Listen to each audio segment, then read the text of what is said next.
오늘 하나님의 말씀은 에스겔서 4장 9절에서 17절까지 있는 말씀입니다. 너는 밀과 보리와 콩과 팥과 조와 귀리를 가져다가 한 그릇에 담고 떡을 만들어 네모로 눕는 날수 곧 390일에 먹되 그랬습니다. 9절의 내용은요, 잘못된 말씀으로 왜곡하고 부풀려가지고 하나님의 말씀을 전했다라는 것입니다. 야곱이 돌을 베개 삼아 잠잤던 그곳이 생활 속입니다. 그리고 세상입니다. 그래서 거기서 단을 쌓았다라는 거예요. 그러니까 삶에서 하나님 앞에 제사를 드린 거예요.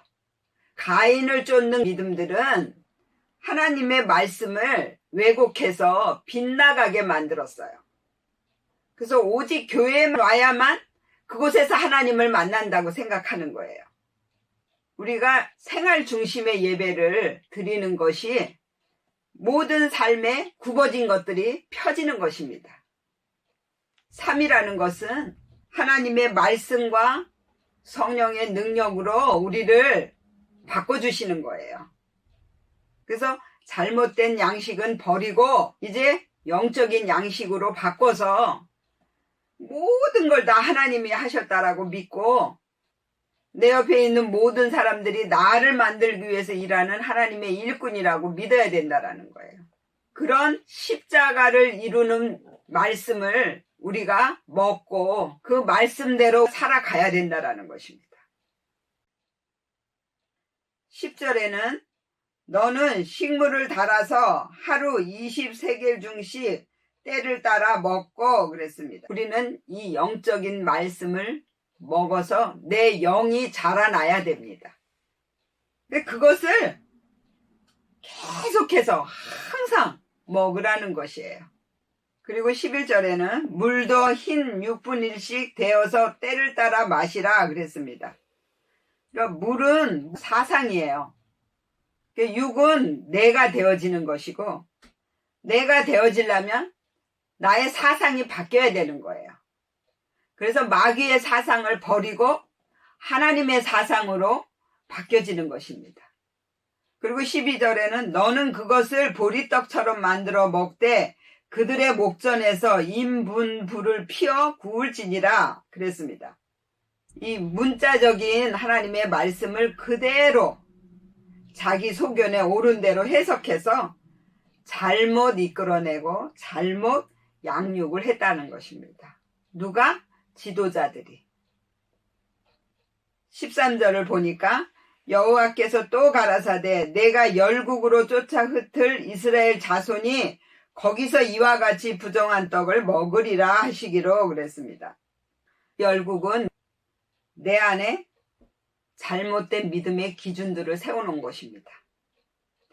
내 안에 있는 이 열국들이요, 다 망하고 시온의 나라가 이루어져야 돼요. 그래서 시온의 나라는 나는 아무것도 아닙니다라고 자기를 부인하는 것입니다. 그래야만이 저와 여러분들의 마음속에 하나님의 성전이 지어질 수 있는 것이에요. 그리고 14절에는 내가 가로되 오호라 주 여호와여 나는 영혼을 더럽힌 일이 없었나이다.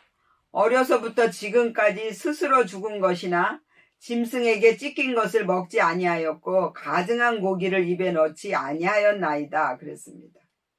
근데 15절을 보니까 여호와께서 내게 이르시되 쇠똥으로 인분을 대신하기를 허하노니 너는 그것으로 떡을 구울지니라 그랬습니다. 떡은 말씀이고요. 인분은 지식적으로 깨달은 말씀이에요. 그런데 이 쇠똥은 자기가 하나님처럼 높아졌던 것들을 조사하고 찾아내어서 배설물같이 버리고 하나님 앞에 납작하게 엎드리고 겸손하게 만들어 주시는 영적인 말씀을 말씀하시는 것입니다. 그리고 16절에는 또 내게 이르시되 인자야 내가 예루살렘에서 의뢰하는 양식을 끊으리니 백성이 경겁 중에 떡을 달아 먹고 민답 중에 물을 대어 마시다가 그랬습니다. 뜻은 뭐냐면 예루살렘은 예배하는 곳이거든요. 그러니까 예배가 잘못됐어요. 삶 중심의 예배를 드리게 만들어야 되는데 오직 형식적으로 교회 중심으로만 예배를 드리게끔 만들었다라는 것입니다. 그래서 삶에서는 자기 마음대로 뜻대로 살고 교회에 가서만 거룩하게 예배를 드린다라는 것입니다. 예수님이 오신 것은 우리에게 따라오라고 본을 보여주신 거예요. 그래서 매일의 삶 속에서 나를 십자가에 드려야 된다라는 거예요. 저와 여러분들이 이 삶에서 빛으로 나타내야 돼요. 착한 행실을 보여줘야 돼요. 그래야만 사람들이 우리를 보고 하나님을 믿게 되는 것입니다. 그리고 17절에는 떡과 물이 결핍하여 피차에 민답하여 하며 그 죄악 중에서 쇠폐하리라 그랬습니다. 그 떡은 말씀이고 물은 사상인데요. 영을 살리는 말씀이 부족하고 또 그 말씀을 따르는 믿음의 행위가 잘못되었다라는 것입니다. 우리는 다 죽을 수밖에 없는 존재예요. 그런데 내가 뭔가 된 줄 알고 하나님을 두려워하지 않는 것입니다. 그런 모든 것들이 다 쇠폐해지고 다 사라지게 하나님이 만들어서 저와 여러분들 그 삶 속에서 오직 하나님께 맡깁니다. 하나님의 해주세요 하는 믿음으로 가게 만드시겠다라는 것입니다. 그렇게 되면 내 마음속에 천국이 이루어지는 것입니다. 그래서 저와 여러분들 다 이렇게 마음에 성전이 지어지고 늘 하나님과 함께하는 삶을 사심으로 마음의 천국이 이루어지시기를 예수의 이름으로 축원을 드립니다.